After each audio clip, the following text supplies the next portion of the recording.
all look so beautiful outside of Merrill 102.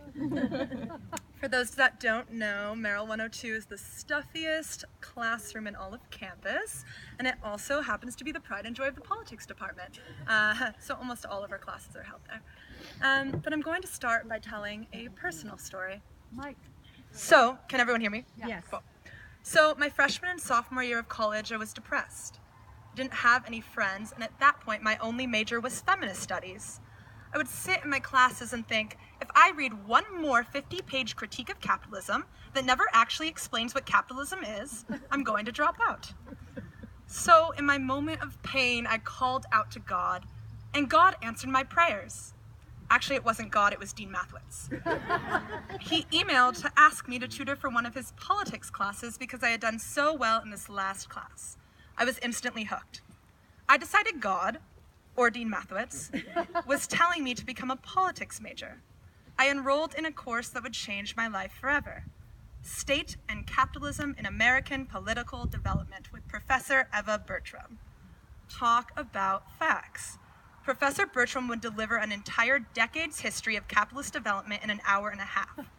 For those that have taken a class with her, you know what I'm talking about. She sits down and stoically describes every single minute detail of everything you've ever needed to know. Then she goes, "Got it?" As if it's the easiest thing in the world. I left each class with my mind blown. I've taken dozens of politics classes since then, and I can unequivocally say my decision to become a politics major changed my entire college career and has truly been one of the most fulfilling experiences of my life. When I was writing that line, I realized how overly complimentary that sounds to the department, which is probably why they put me up here to do the speech, but that's besides the point. So in my time here, I've learned a few things that set the politics majors apart from the rest of the majors at UCSC. Non-politics majors call their classes by their names, like psychology of emotions, for example, or biomolecular engineering. I have no idea what they do in those classes. Politics majors, on the other hand, have our own secret language. We're like, hey, are you in 174 this quarter? And then someone else is like, no, I'm in 105C. And we all know exactly what that means. Also, Politics 1 is easier to remember than politics, power, principle, process, and policy, which I'm sure you don't remember is the actual name of that class. Non-politics majors have regular professors. Some are good, some are bad. Politics majors, all of our professors have cult followings. I see a bunch of you from Professor Springer's posse here right now. Glad to see you drink the Kool-Aid. But the most surprising thing that sets politics majors apart is how we integrate our major into every aspect of our lives. My non-politics friends won't go out to the bars with me and my friends from this major anymore because we just won't stop having heated conversations about politics, power, principles, process, and policy. Politics has been our passion, our purpose, and our pride. We spend our free time watching YouTube videos about how to change injustice. We're at one party debating about whether a two-party system would be conducive to democracy.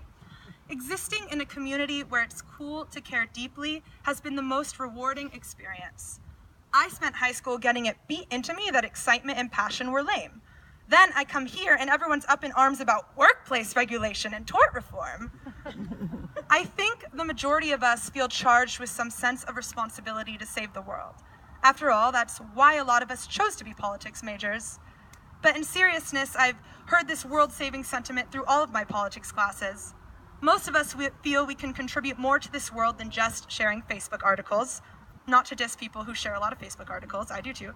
But whether we become lawyers and change lives by working within the legal system, or whether we go into public policy, or even if becoming a politics major taught us we want nothing to do with politics, we all have one thing in common.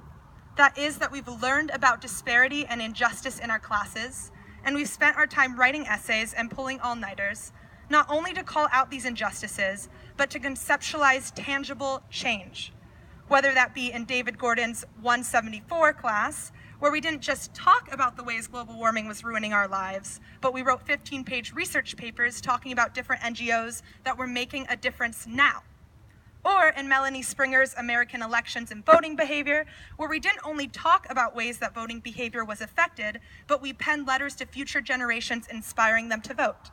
That may sound crazy, but it's the Kool-Aid I mentioned earlier, and it's fantastic.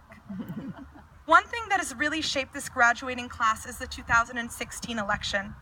We were all just getting into the thick of our majors when this shocking and transformative political event happened that was shocking and transformative regardless of how we voted. I remember the confusion felt in my classes the day after. History hadn't accounted for this. Our textbooks didn't account for what had transpired. Many of us felt disillusioned with our major and questioned it in a more acute way than we had ever before.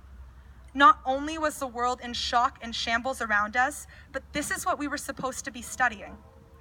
After the 2016 election, I was in the same History of American Capitalism class, and Professor Bertram opened the class with time to talk about the election results. She spent the first half hour of class letting us share all of our feelings, a powerful moment to be in a classroom electric with confusion and fear. She used the space so that we could find comfort in and hear each other. Then, after half an hour, she told us it was time to move on. We still have to continue learning, she said. We still have history to learn. This event doesn't stop our class. At first, I was frustrated. I thought, how can anything be more important than what happened last night? But after deep reflection, I learned something truly great from her. By continuing on with the course, Professor Bertram was teaching us to play the long game. She was teaching us to move on so that we weren't immobilized in the face of chaos. Ultimately, I am so proud for us for making it through and continuing to study politics, even when it seems that the political world is helpless. I wish I could explain all this without going back to, politics is the best thing that ever happened to me, But then again, politics at UCSC is the best thing that ever happened to me, and it taught me it's cool to be excited about school. This passion makes the politics major at UCSC so special, and it connects all of us graduates. For the majority of us, this has been so much more than a major. The only regret I truly have from my college experience is that I didn't stop enough to enjoy the journey as it was happening. I can say the same for most of us who have tried to suck all the marrow out of this place without ever giving ourselves a pat on the back. We were so busy trying to change the world that we forgot about sleeping. So my biggest wish for all of us is that we go and take the world's longest nap without feeling even an ounce of guilt. That we realize we have done enough. We have breathed life into this place. We have even breathed fresh air into Merrill 102. No one thought that was possible. Finally, I would like to end this speech by speaking on gratitude. We all have people standing here with us today. For me, that's my mother, Ahuva, my grandmother, Sephora, my dad, Teddy Herzog, and the rest of my family that's here, and my friends. It's been my Santa Cruz friends and family that have taught me what it means to have a community. I didn't know a lot about that before coming here. Particular thanks to Dean Mathewitz, who not only helped me in every single aspect of pursuing my dreams in college, but also taught me how to read the Peloponnesian War. And thank you to all of my professors at UCSC, because it has truly been the biggest learning experience of my life.